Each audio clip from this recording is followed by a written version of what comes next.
Hola, mi nombre es Vladimiro Vázquez y pastoreo Visión de Fe en Guatemala.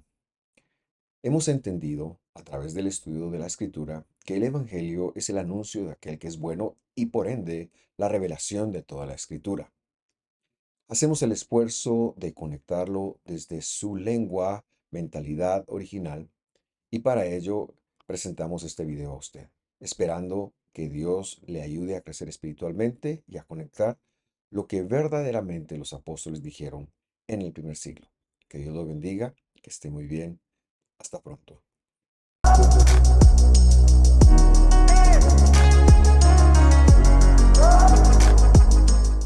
Qué alegría que me acompañen nuevamente en una transmisión más del Evangelio, en esta lectura verso a verso y contextualizada que hacemos del Evangelio. Estamos estudiando Apocalipsis. Hoy veremos la lección número 46 y estamos en el capítulo 17.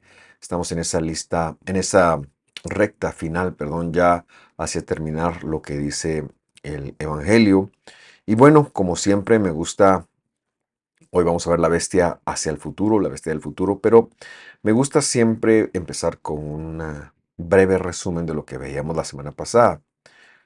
Y es que leímos el capítulo 17, versículos 1 y 2, hoy los releeremos, por supuesto, pero lo hacíamos en función de hacer una demostración bíblica histórica de por qué Jerusalén era la gran ciudad, como lo dice Apocalipsis, la gran Babilonia, la gran ramera, etcétera, etcétera. Su sistema político y religioso se ha corrompido a lo largo de la historia, con otros dioses, con otras deidades, y bueno, esto no es ajeno a lo que hoy en día incluso con los descendientes físicos se vive, en el cual se han tomado creencias desde los tiempos de los griegos, desde hace 2300, 400 años, y se han incorporado y se han sometido a la Biblia, y esto ha creado, por supuesto, mucha confusión. Pero bueno, hemos visto en este sentido también un par de bestias que representan la voz del dragón, es decir, la voz de Satanás o la forma de gobierno de Satanás por medio de estos gobiernos, que es a lo que representan las bestias y que han venido persiguiendo el pueblo de Dios. Y esto lo digo porque es importante, ya que hoy veremos esta otra bestia que ya verá usted de dónde nos narra la escritura que sale. Tomamos la lectura desde el versículo 1 y dice así: vino uno de los 7 ángeles que tenía las 7 copas, es decir, recordará usted que estos eran juicios y plagas, y este personaje ahora viene, habla conmigo diciendo: ven acá y te mostraré la condenación de la gran ramera que está sobre muchas aguas. Es decir, este versículo tiene que ver con la condenación, este capítulo, esta introducción, aunque es impresionante todo lo que ahora va a explicar, porque va a tocar la mujer del capítulo 12, va a tocar la bestia del capítulo 13, lo iremos viendo poco a poco y por eso es que no terminaremos el desarrollo esta semana porque hay bastante que cubrir. En ese sentido, entonces, dice que él le va a mostrar la condenación a futuro, por supuesto, de la gran ramera que está sentada sobre muchas, muchas aguas. ¿Y a qué se refiere que esté sentada sobre muchas aguas? Las personas pensarían ver acá una ciudad marítima, pero decíamos la semana pasada que las muchas aguas tienen que ver con doctrinas erróneas y veremos cómo es el mismo libro de Apocalipsis, es decir, el Evangelio, que lo complementa leyendo el versículo 15 de este mismo capítulo, que repito o repaso o eh, advierto, quizás es una mejor palabra, no lo haremos el desarrollo hoy, sino hasta que lleguemos ahí, pero trae mucha información. Dice, las aguas también, versículo 15, también me dijo, las aguas que has visto donde está sentada la ramera son pueblos, multitudes, naciones y lenguas. Es decir, no solo implica doctrinas erróneas, también está hablando de muchas otras naciones que tienen que ver con el manejo de esta ramera que aceptaba, que se prostituía, que adoptaba creencias, y esto es algo que ha sido un problema que se heredó incluso en el cristianismo occidental, en donde muchas de las doctrinas fariseas que tienen que ver con esta bestia, las adoptamos, las tomamos, las creímos y no nos tomamos el tiempo de tratar de entender qué significaba esto en la Biblia tal y cual fue escrita y tal y cual fue regalada. Este capítulo también, advertimos, se dedicará a explicar muchos de los simbolismos que hemos visto hasta este momento, especialmente los concernientes a la bestia, los concernientes a la ramera, a la mujer. Versículo 2 dice, con ella, hablando de la gran ramera, fornicaron los reyes de la tierra. Por supuesto, es un desarrollo pasado y por eso es que el verbo está en pasado. Y los que habitan en la tierra, hoy por hoy, se embriagaron con el vino de su fornicación. La palabra fornicación no ha de ser entendida como se la ve en el mundo evangélico, que cuando una pareja sin estar legalmente casada viven juntos en un pacto de fidelidad el uno hacia el otro. Claro, esto es un desorden, sino que la palabra fornicación lo que quiere decir es inmoralidad sexual, quiere decir alguien que anda de un lado para otro teniendo relaciones sexuales con personas que no son su pareja o que no son su esposa. En este sentido, entonces, esta ciudad tuvo inmoralidad sexual con las doctrinas, con las aguas de muchas de las naciones alrededor y tomó un poquito de los medo-persas, tomó un poquito de los babilonios, tomó de los egipcios, el zodíaco, la Kabbalah, mucho viene de Egipto, tomó de los griegos, creo que es de quienes más toma conceptos como que la palabra nefesh, por ejemplo, que significa la garganta que respira, se le aplicó la carga socrática de un alma o una caverna. En fin, ella entonces se ha encargado de prostituirse con creencias, especialmente que vienen de otras religiones y se han apartado de la ortodoxia original que está escrita en la palabra de Dios. Que repetimos, no importa si esto se refiere a cambiar el nombre a algo y pensar que ese algo está traducido, sino se refiere a que debemos de volver a hacer una lectura de lo que Dios realmente quiso decir. Versículo 3 dice así, me llevó en el espíritu al desierto. La palabra desierto es algo que ya vimos en el capítulo 12, volveremos ahí en unos instantes, pero que tiene que ver con alguien que también a continuación va a decir, y esto es, y vi una mujer sentada sobre una bestia escarlata llena de nombres de blasfemia que tenía 7 cabezas y 10 cuernos. Iniciamos diciendo que el hecho de que le habló, que lo llevó en espíritu, no es que su cuerpo se quedó atrás y su espíritu salió con él, que es como se lo entendería, sino que es la palabra espíritu tiene la connotación de mente, tiene la connotación de poder, quiere decir que le permitió ver una visión del poder de Dios en el desierto. Y lo que ve allí es una mujer que está sentada sobre una bestia. Llama mucho la atención que esta mujer, ahora que en el capítulo 12 ha huido de el dragón, ahora esté sentada sobre su representante. Y por eso decimos, cuando hicimos el desarrollo en el capítulo 12, decíamos que esta mujer es Israel y corrobora completamente la acusación que se tiene aquí a Jerusalén de ser la gran ramera, de ser la Babilonia, de ser la gran ciudad entregada a la fornicación. Esta bestia, que representa un gobierno que viene del dragón, o sea, de Satanás, es una proyección de gobierno, la voz de Satanás, para decirlo de alguna forma, está llena de nombres de blasfemia, es decir, de nombres que van en contra de la escritura, y tiene 7 cabezas y 10 cuernos. El mismo texto nos irá explicando que esto es lo que quiere, que qué es lo que esto quiere decir. Pero recordemos entonces ahora el desarrollo que ya hicimos en el capítulo 12 porque pareciera ser algo repetido. Y repito, valga la redundancia, cuando se habló de las bestias, antes de eso, en el capítulo, se habló de las bestias en el capítulo 13, pero en el capítulo 12 se lo vio a la mujer, que era la que representaba a Israel, huyendo. Y es así como dice el versículo 1 del capítulo 12. Apareció en el cielo una gran señal. Y esto es algo que ve Juan. Una mujer dice vestida del sol y con la luna debajo de sus pies y sobre las y sobre su cabeza una corona de 2 estrellas.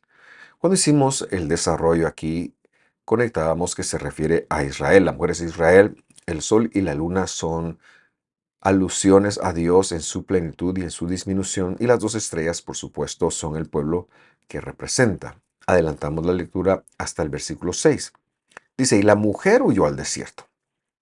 Por lo tanto, esta mujer del capítulo 6 es la misma mujer que ahora nos está recordando en el capítulo 7, pero ha tenido un desarrollo de prostitución. Y dice, la mujer huyó al desierto, donde tenía un lugar que Dios había preparado para ser alimentada allí durante 1260 días.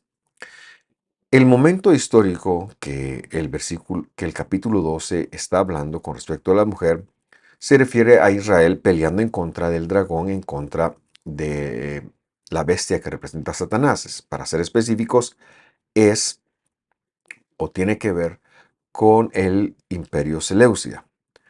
Pero ahora la mujer ha sido alcanzada y dominada, y esto ocurre, por supuesto, cuando vemos la segunda bestia, que ya ella se deja influir y ya la bestia aquí ya no está matando, aquí la bestia lo que está haciendo, me refiero también siempre al capítulo 13, la bestia aquí está engañando y la idea es seducir al pueblo de Dios para engañarla y para mantenerla en la prostitución.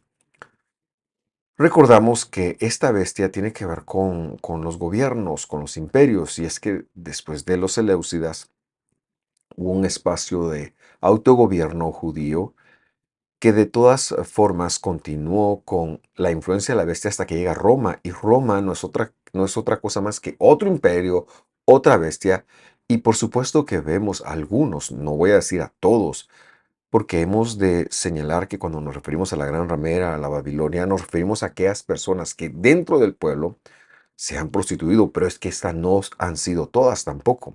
No queremos catalogar o etiquetar a esto como un absoluto, sino aquellas personas que representando al pueblo, que teniendo la autoridad del pueblo, han venido y se han relacionado. Y los hubo con Roma, por ejemplo, los saduceos.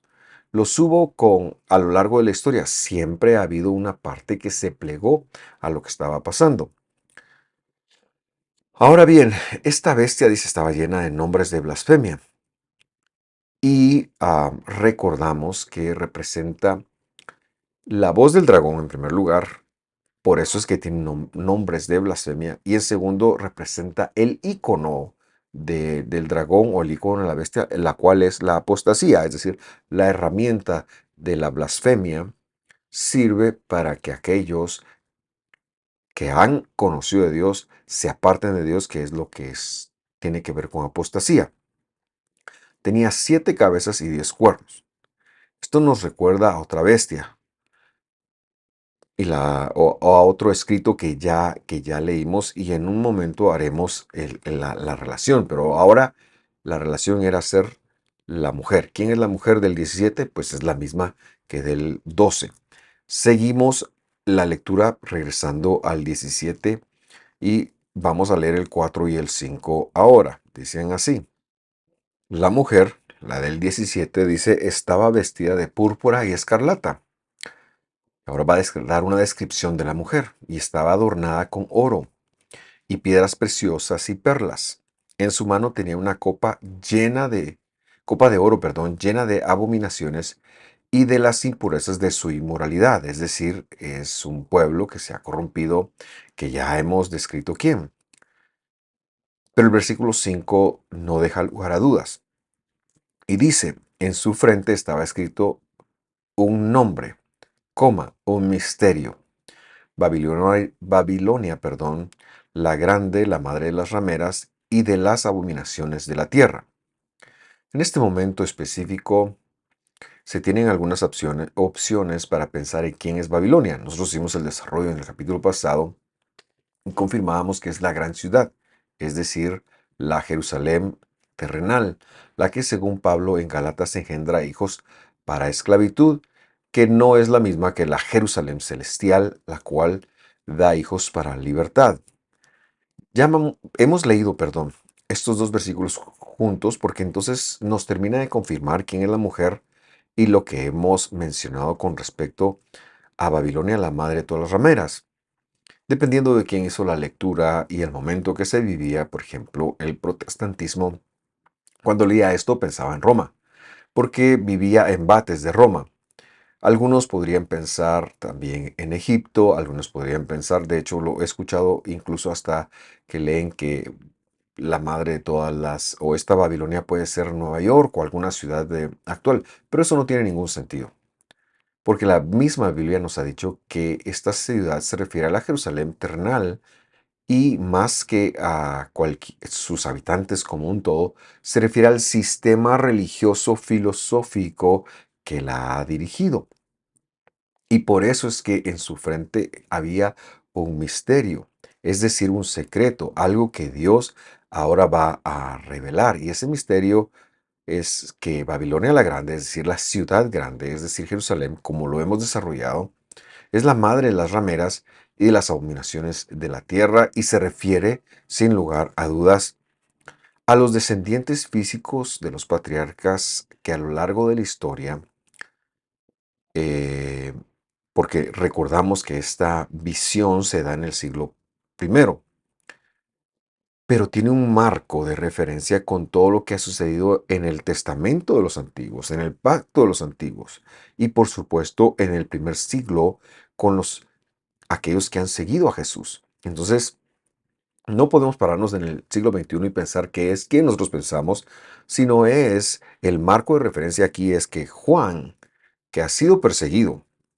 por los emisarios de Jerusalén, que ha sido, que ha estado en peligro, se ha dado cuenta toda la persecución de cuánto creyente no se mató por orden del movimiento central en Jerusalén en el primer siglo, pero también que tiene el registro histórico de todo lo que a lo largo de la historia Jerusalén representó. Por eso es que nosotros no lo podemos esconder y que hemos hecho esta, este desarrollo y no podemos pensar acá entonces que porque yo piense que sea tal o cual ciudad, esa sea, porque el texto es muy enfático y muy claro en señalarlo. Ahora, seguimos haciendo una lectura y dice, y vi a la mujer, para que usted vea, la mujer que es la gran Babilonia, que es la ciudad grande, que es la madre de las rameras, que es la madre de todas las abominaciones de la tierra, dice, vi a la mujer embriagada, es decir, no sabe ni, se ha dado gusto, por decirlo así, con la sangre de los santos y con la sangre de los mártires de Jesús. Al verla quedé como asombrado. Entonces, ¿cuál es la única ciudad en el mundo que puede llenar esta característica? Que ha dado muerte a los santos de Dios, pero también a los mártires de Jesús.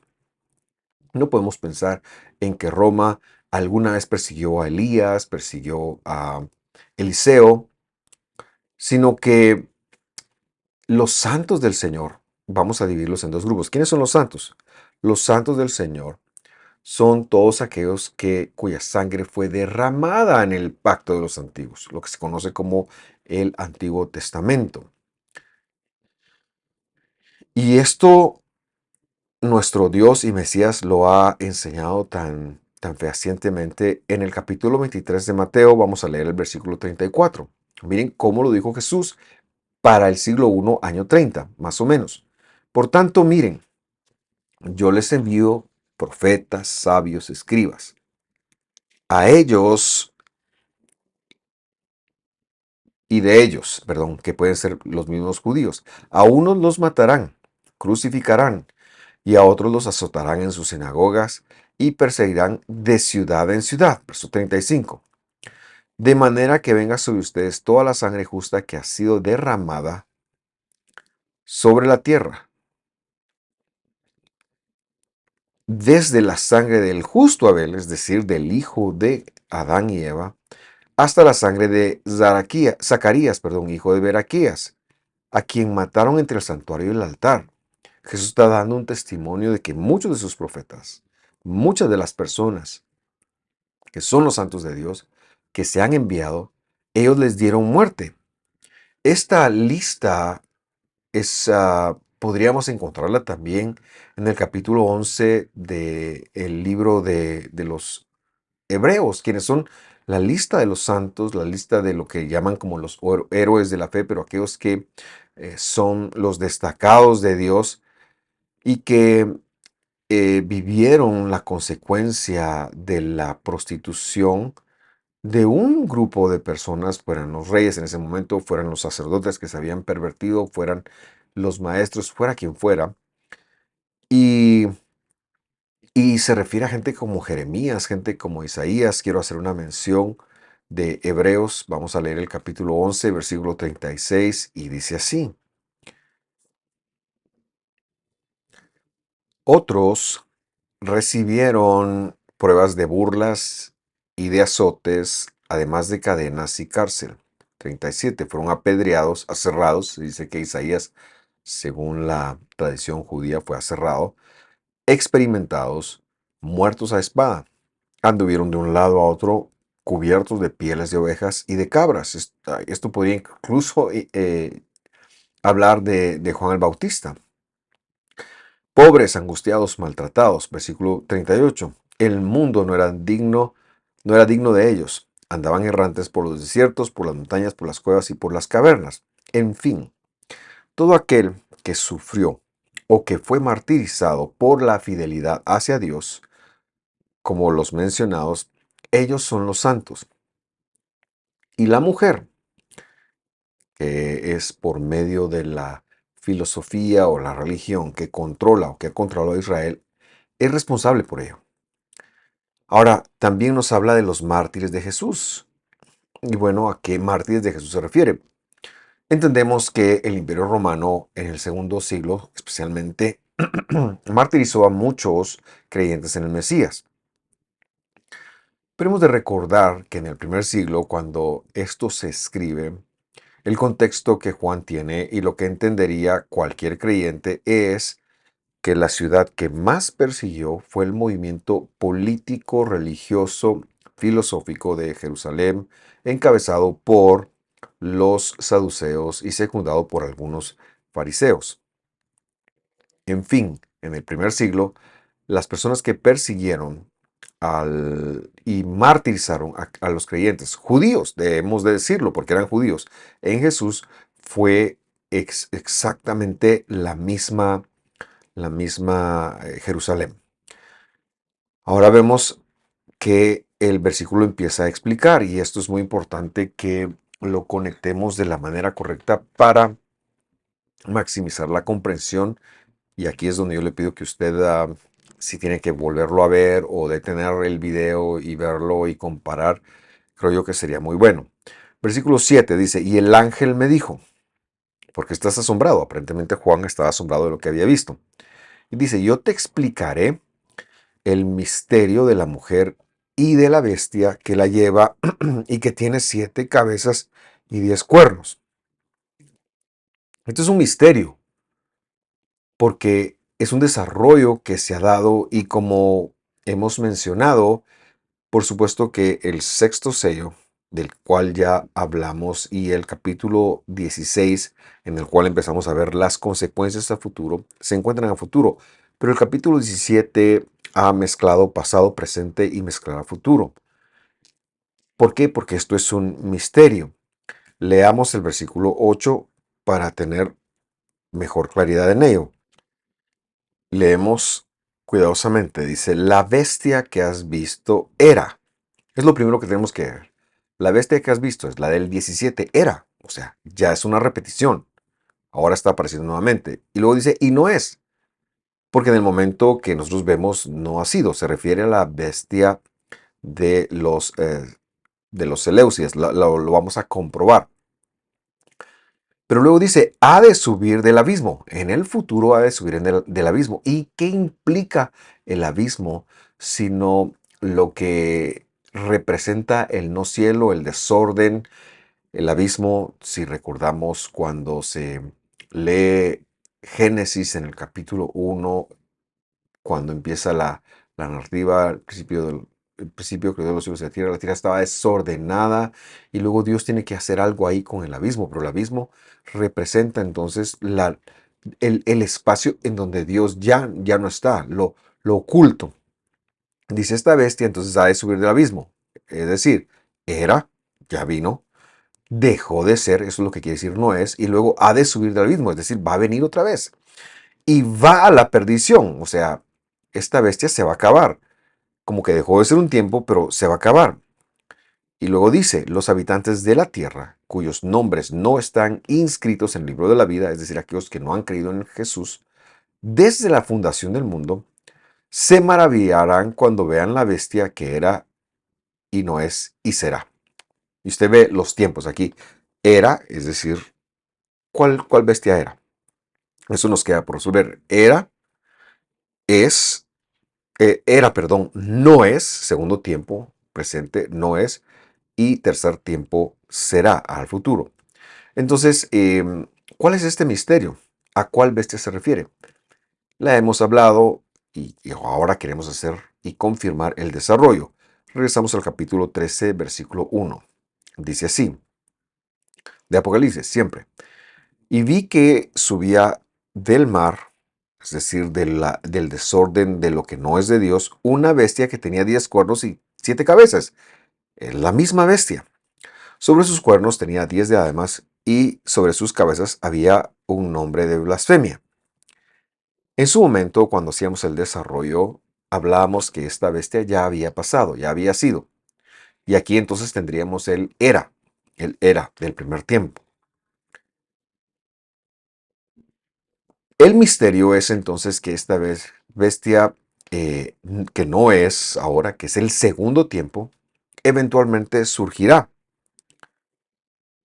Pero no como los Seleucidas, no es que van a rituar los Seleucidas, sino como una forma por medio de la cual el dragón va a intentar dominar el mundo. Y recuerda usted que ya el capítulo 16 empieza a generar o ha generado un marco en el cual hablamos del retorno del Señor Jesús y cómo esos juicios tendrían que pasar a aquellas personas que habían apostatado. Es importante entonces tener en mente que la bestia siempre es un gobierno, rey o imperio, pero que lleva la voz del Satán. Y por un tiempo esto se cayó. Por supuesto, cuando el Mesías estuvo aquí, esto se cayó. Pero, y señalamos que la referencia del capítulo 13 han sido una referencia histórica. Pero para Juan en el primer siglo no es, dice, no es. Y será, eso quiere decir que para que sea destruida, para que el dragón sea destruido, esta bestia eventualmente volverá a surgir y lo hará con un gobierno. Y es impresionante el desarrollo que harán los los versículos 9, 10 y 11. Pero antes de llegar ahí, solo quiero hacer mención de algo. Cuando habla de los habitantes de la tierra desde la fundación del mundo, cuyos nombres no fueron inscritos en el libro de la vida, creo yo que es como lo ha dicho, versículo 8 dice que no están inscritos en el libro de la vida desde la fundación del mundo. Muy bien, la fundación del mundo es la adecuación de Dios, no tiene que ver con la creación, tiene que ver cuando Adán y Eva han pecado. Dios no tiene un espacio para que ellos estén, entonces funda el mundo, es decir, un espacio en donde en primer lugar no está el árbol de la vida. No puede estar él porque destruiría a su criatura.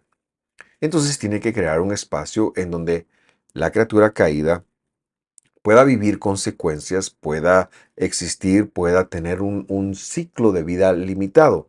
Los primeros humanos vivían casi 1000 años y poco a poco eso se fue delimitando hasta que el Salmo dice que tienen que ser 70 u 80 años en los más fuertes y por supuesto hay algunos que viven un poquito más, pero eventualmente todos mueren. Entonces Dios crea un espacio, desconecta a la tierra. Esa es la fundación del mundo. Dice que Dios desconectó la tierra de él. El problema es que lo tradujeron como que Dios maldijo la tierra. No, Dios desconectó la tierra, es lo que quiere decir ese verbo. Y en el momento cuando Dios desconecta la tierra de él, se funda otro espacio, donde vivirá el Satán, por supuesto.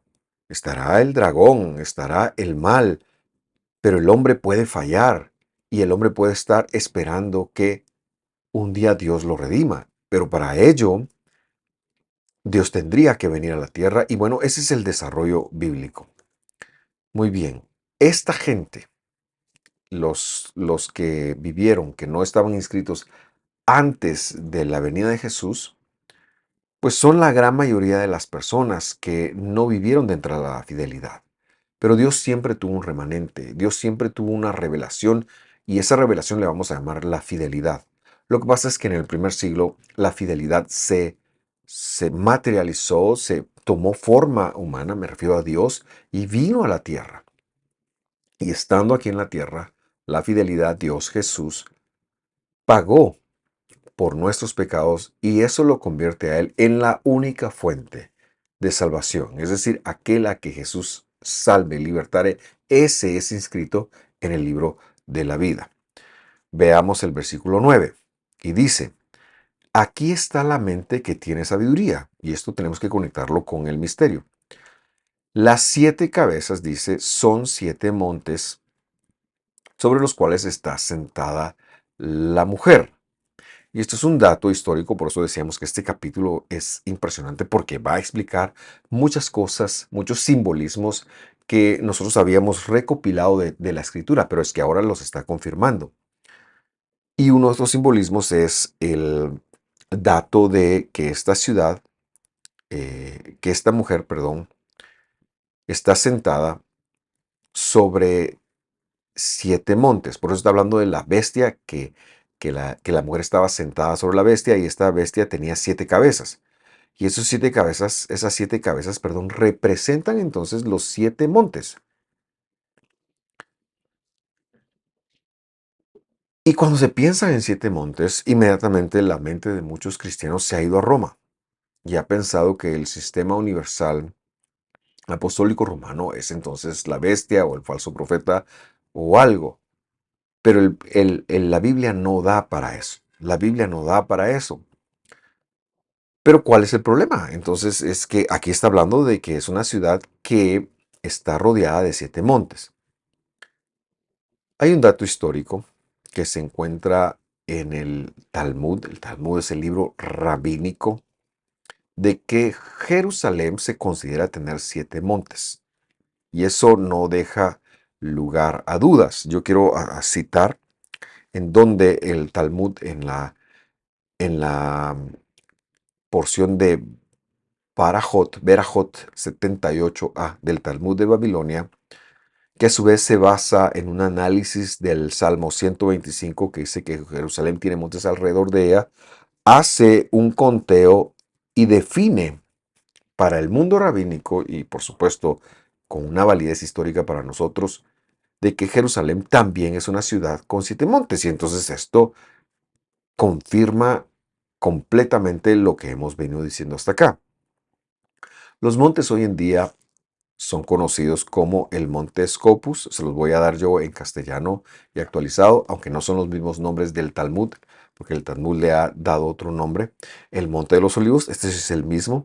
El monte de la corrupción, el monte Ofel, el monte Sión original, el nuevo monte Sión y la colina de la fortaleza Antonia. 1, 2, 3, 4, 5, 6, 7 montes. Y estos se encuentran registrados en el principal libro del judaísmo rabínico, es decir, el Talmud de Babilonia, y confirma entonces que estos 7 montes están rodeando a la mujer, que es el pueblo de Israel, pero que ha apostatado y que se ha corrompido y que ha tomado muchas otras doctrinas y creencias y que ha tenido el poder, pero que a lo largo de la historia, sobre todo la bíblica, se acostó, voy a decirlo así, con otras religiones.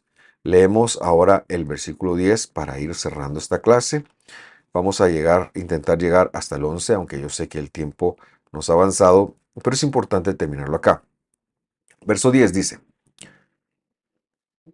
y son siete reyes, o sea, también son 7 reyes los montes. Este es otro misterio, es otra simbología. Dice, 5 han caído, por supuesto. Está refiriéndose a los 5 imperios que ya han pasado. que los primeros cuatro los encontrábamos en Daniel. Recordará usted a Babilonia, la original, el imperio medo-persa, los griegos y los eleusidas.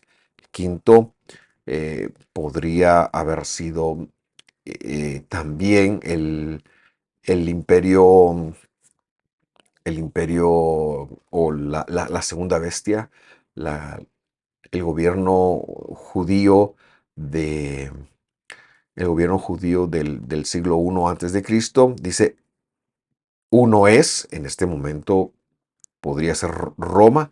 Un séptimo dice, todavía no ha venido, pero seguramente ya vino porque ahora estamos leyendo esto.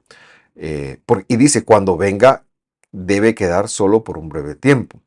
Entonces ya hacemos el desarrollo. Los primeros cuatro históricos de Daniel, el quinto, eh, también histórico siglo I antes de Jesús, tiene que ver con la segunda bestia, del capítulo 13, el autogobierno de Judá, pero que dio lugar a muchos problemas.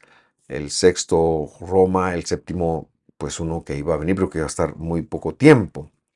Pero son cosas históricas. En el caso de Juan, él vivía en el sexto y el séptimo seguramente vino, pero en el caso nuestro, y porque esto lo tira a futuro, nosotros sabemos entonces que esto ya es pasado, pero eso no quiere decir que no haya un desarrollo futuro.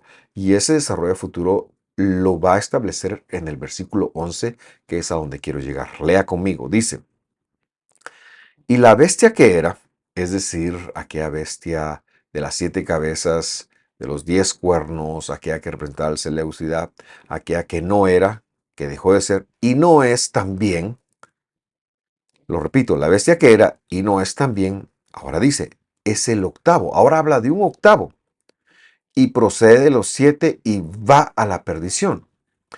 Y este octavo reino es la bestia entonces. O sea, que está hablando de que eventualmente el mover de los gobiernos, que más y más se apartan de la ortodoxia de la escritura, el gobierno mundial podría ser la unidad del gobierno mundial, el, este movimiento antibíblico que tiene que forzar con las autopercepciones de las personas en detrimento de lo que está escrito, ya sea para la familia, ya sea para el gobierno, ya sea para toda la amalgama o toda la variedad de géneros sexuales que ahora se autoperciben ser. Pero no es otra cosa que la operación de la bestia, que a su vez ya no estamos hablando de un ser físico. Perdón, ya no estamos hablando de un imperio como tal, un imperio físico, pero sí estamos hablando de una potestad espiritual que impulsa a los gobiernos hacia creencias antibíblicas, hacia perseguir lo bíblico por retrógrada, perseguir lo bíblico por intolerante, cuando realmente la bestia, esta octava, es lo que está demostrando que está surgiendo. Y nosotros no tenemos que hacer mucho esfuerzo para darnos a entender que esto está en medio de nosotros. La octava bestia, la octava, la bestia que no era, que, cuyo signo es la apostasía, cuyo signo es tomar lo escrito y apartarlo de nosotros, quererlo sacar de nosotros, querernos sacar a nosotros de la escritura. Esa bestia que en primer lugar trataba de matar al que se le oponía, pero después trató de hacerles apostatar. Esa bestia ya está operando y tiene que ver con todo lo que se maneja en redes sociales, tiene que ver con todo lo que se maneja en medios, tiene que ver con todo lo que se maneja en los gobiernos y cualquier otro programa de influencia o forma de influencia que nos quiera apartar de la escritura, que ataque lo escrito, que ataque el diseño original de la familia, que ataque el diseño original de Dios para el gobierno, que ataque el diseño original de Dios para todas las cosas. Es la octava bestia que eventualmente vendría, o es el octavo rey, perdón, que actualmente vendría, pero es la bestia. Porque ahora, en ese momento histórico, y cuando regrese Jesús, tiene que estar operando y decimos, ya está operando, ya el Señor podría venir en cualquier momento, aunque no cometeremos el error ni siquiera de pensar en cuándo eso será, porque ese no es el punto. y no es el motivo de este estudio. Hemos de recordar que este estudio se basa exclusivamente en hacer una lectura verso a verso que redescubra la forma en la que fue escrita. Pero esto no tiene algo que ver, nada tiene que ver con predicciones, y Dios nos libre de hacer predicción alguna. Ese no es el punto acá. Pero tampoco podemos dejar de señalar que esto ya lo estamos viviendo y que eventualmente lo que falta es que el Mesías regrese, que Él retorne y que haya la guerra que tenga que haber. Y bueno, eso lo seguiremos viendo en los próximos estudios. Yo quiero dejarlo acá. Sé que esto es muy interesante, sé que esto es muy intenso. Espero haberme dado a explicar. Y yo le invito a que si usted no conectó esto completamente, que lo vuelva a ver. Si tiene alguna duda, que nos lo escriba. Eventualmente, si hay varios de ustedes que quisieran pues montar algún grupo de estudio virtual por alguna de las plataformas virtuales, algo podríamos hacer y tener una conversación paralela a estos estudios. Gracias por sintonizarnos, que Dios lo bendiga. Nos vemos la próxima semana. Hasta pronto.